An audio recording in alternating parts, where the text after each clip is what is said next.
Okay, this is part 42 of Nos4a2. St. Luke's Medical Center, Denver. When someone interesting was dead, Hicks always took a picture with them. There had been a local news anchor, a pretty 32-year-old with splendid white blonde hair and pale blue eyes who got wasted and choked to death on her own puke. Hicks had slipped into the morgue at 1 a.m., pulled her out of her drawer, and sat her up. He got an arm around her and bent down to lap at her nipple while holding out his cell phone to take a shot. He didn't actually lick her, though. That would have been gross. There was a rock star, too, a minor rock star, anyway. He was the one in that band that had the hit from the Stallone movie. The rock star wasted out from cancer, and in death looked like a withered old woman with his feathery brown hair and long eyelashes and wide, somehow feminine lips. He got him out of the drawer and bent his hand into Devil's horns, then leaned it and through the horns himself, snapped a shot of them hanging out together. The rock star's eyelids sagged, so he looked sleepy and cool. Hicks' girlfriend, Sasha, was the one who told him there was a famous serial killer down in the morgue. Sasha was a nurse in pediatrics 8 floors up. She loved his photos with famous dead people. She was always the first person he emailed them to. Sasha thought Hicks was hilarious. She said he ought to be on The Daily Show. Hicks was fond of Sasha, too. She had a key to the pharmacy locker, and Saturday nights... What do you need? And Saturday nights, she'd filch them something good, a little Oxy or some medical-grade Coke, and on breaks they'd find an empty delivery room, and she'd shimmy out of the bottoms of her loose nurse jammies and climb up into the stirrups. Hick had never heard of the guy, so Sasha used the computer in the nurse's station to pull up a news story about him. The mugshot was bad enough, a bald guy with a narrow face and a mouthful of sharp, crooked teeth. His eyes were bright and round and stupid in their hollow sockets. The caption identified him as Charles Talent Mannix. Honey, come here. Stop whining from the bed. I'm sorry about her. The caption identified him as Charles Talent Mannix, sent to the federal pen more than a decade before for burning some sorry motherfucker to death in front of a dozen witnesses. He's not any big deal, Hicks said. He just killed one dude. There we go. He's worse than John Wayne Stacy. He killed, like, all kinds of kids. All kinds. He had a house where he did it. He hung little angels in the trees, one for every one he cut up. It's awesome. It's like creepy symbolism. Little Christmas angels. They'd called the place the sleigh house. Get it? Do you get it, Hicks? No. Like, he slayed him there. But also, like Santa's sleigh. Do you get it now? She said. No. He didn't see what Santa had to do with a guy like Mannix. The house got burnt down, but the ornaments are still there, hanging in the trees, like a memorial. She tugged at the drawstring of her scrubs. Serial killers get me hot. All I can think about is the nasty shit I'd do to keep him from killing me. You go take a pic with him and email it to me. And, like, tell me what you're going to do if I don't get naked for you. He didn't see any reason to argue with that kind of logic, and he had to make his rounds anyway. Besides, if the guy had killed lots of people, it might be worth taking a pic to add to his collection. Hicks had already done several funny photographs, but he felt it would be good to have a snap with a serial killer to demonstrate his darker, more serious side. In the elevator alone, Hicks drew his gun on his own reflection and said, "Either this is going in your mouth or my big cock is," practicing his lines for Sasha. It was all good till his walkie-talkie went off and his uncle said, "Hey, dumbass, keep playing with that gun. Maybe you'll shoot yourself and we can hire someone who can actually do this fucking job." He had forgotten there was a camera in the elevator. Fortunately, there was no hidden microphone. Hicks pushed his .38 back into the holster and lowered his head, hoping the brim of his hat hid his face. He took 10 seconds, fighting with his anger and embarrassment, then pressed the talk button on his walkie, meaning to snap off something really fucking harsh, shut the old turd up for once. But instead, all he managed was, "Copy that," in a pinched little squeak that he hated. His Uncle Jim had gotten him the security job, glossing over Hicks' early departure from high school and the arrest for public drunkenness. Hicks had been at the hospital for only 2 months and had been cited twice already Once for tardiness, once for not responding to his walkie. At the time, it had been his turn in the stirrups. His Uncle Jim had already said if there was a third citation, before he had a full year under his belt, they'd have to let him go. His Uncle Jim had a spotless record, probably because all he had to do was sit in the security office for 6 hours a day and watch the monitors with one eye while perusing Skinny Max with the other. 30 years of watching TV for $14 an hour in full benefits. That was what Hick was angling for. But if he lost the security job, if he got cited again, he might have to go back to McDonald's. That would be bad. When he had signed on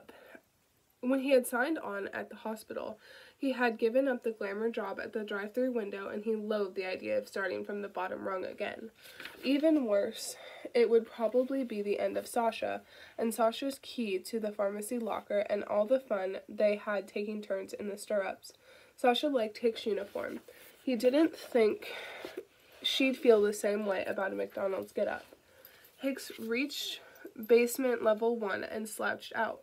When the elevator doors were closed, he turned back, grabbed his crotch, and blew a wet kiss at them. Okay. Sorry, I was not ready for this chapter of the book today. Okay. Suck my balls, you homosexual fat ass, he said. I bet you'd like that. There wasn't a lot of action in the basement at 11:30 at night. Most of the lights were off, except for the one bank of overhead fluorescents every 50 feet, one of the hospital's new austerity measures. The only foot traffic was the occasional person wandering in from the parking lot across the street by way of an underground tunnel. Hick's prized possession was parked over there, a black Trans Am with zebra upholstery and blue neon lights set in the undercarriage, so when it roared down the road it looked like a UFO right out of E.T., something else he'd have to give up if he lost his job. No way could he make the payments flipping burgers. Sasha loved to fuck him in the Trans Am. She was crazy for animals, and the faux zebra seat covers brought out her wild side. Vix thought the serial killer would be in the morgue, but it turned out he was already in the autopsy theater. One of the docs had started in on him, then abandoned him there to finish tomorrow. Hicks flipped on the lights over the tables, but left the rest of the room in darkness. He pulled the curtain across the window in the door. There was no bolt, but he pushed the caulk in under the door as far as it would go, to make it impossible for anyone to wander in casually. Whoever had been working on Charlie Mannix had covered him with a sheet before going on. He was the only body in the theater tonight, his gurney parked under a plaque that said, "His locus est umbi mors gaudet securi vitae." Someday Hicks was going to Google that one, find out what the hell it meant. He snapped the sheet down to Mannix's ankles, had himself a look. The chest had been sawed open, then stitched back together with coarse black thread. It was a Y-shaped cut and extended all the way down to his pelvic bone. Charlie Mannix's wang was as long and skinny as a Hebrew national. He had a ghastly overbite, so his crooked brown teeth stuck out into his lower lip. His eyes were open, and he seemed to be staring at Hicks with a kind of blank fascination. Hicks didn't like that much. He had seen his share of debtors, but they usually had their eyes closed. And if their eyes weren't closed, there was a kind of milky look to them, as if something in them had curdled, life itself perhaps. But these eyes seemed bright and alert, the eyes of the living, not the dead. They had in them an avid, bird-like curiosity. No, Hicks didn't care for that at all. For the most part, however, Hicks had no anxieties about the dead. He wasn't scared of the dark either. He was a little scared of his Uncle Jim. He worried about Sasha poking a finger up his ass, something she insisted he would like. And he had reoccurring nightmares about finding himself at work with no pants on, wandering the halls with his cock slapping between his thighs, people turning to stare. That was about it for fears and phobias. He wasn't sure why they hadn't put Mannix back in his drawer, because it looked like they were done with the chest cavity. But when Hicks got him sat up, he propped him against the wall with his long, skinny hands in his lap. He saw a dotted line curving around the back of his skull, drawn in Sharpie. Right. Hicks had seen in Sasha's newspaper article that Mannix had been in and out of a coma for more than a decade, so naturally the docs would want to poke around in his head. Besides, who didn't want to peek at a serial killer's brain? There was probably a medical paper in that. The autopsy tools, the saw, the forceps, the rib cutters, the bone mallet, were on a wheeled steel tray by the corpse. At first, Hicks thought he'd give Mannix the scalpel, which looked pretty serial killer-ish, but it was too small.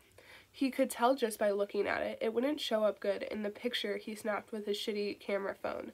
The bone mallet was a different story. It was a big silver hammer with a head shaped like a brick but pointed at one end, the back edge as sharp as a meat cleaver. At the other end of the handle was a hook, what they used to dig under the edge of the skull and pull it off like a cap from a bottle.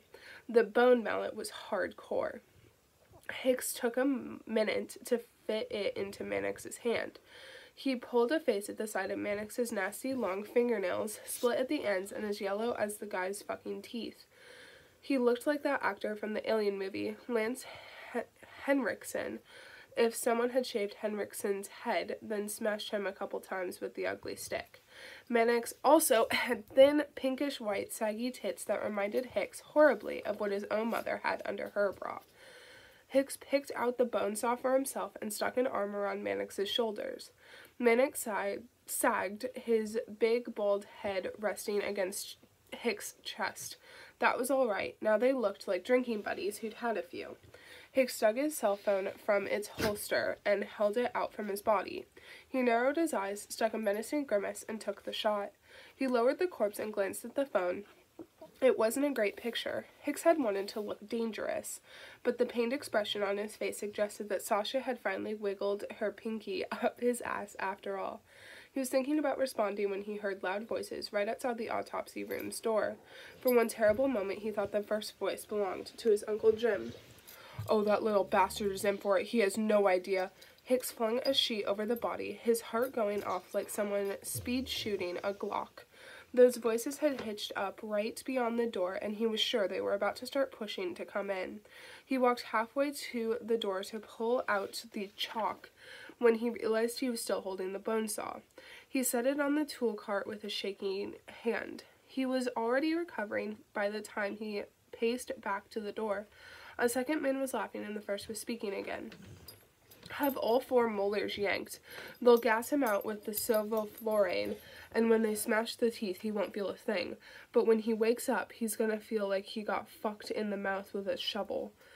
Hicks didn't know who was having his teeth removed, but once he heard a little more of that voice, he could tell it wasn't his Uncle Jim out in the hall, just some old bastard with a creaky old bastard voice.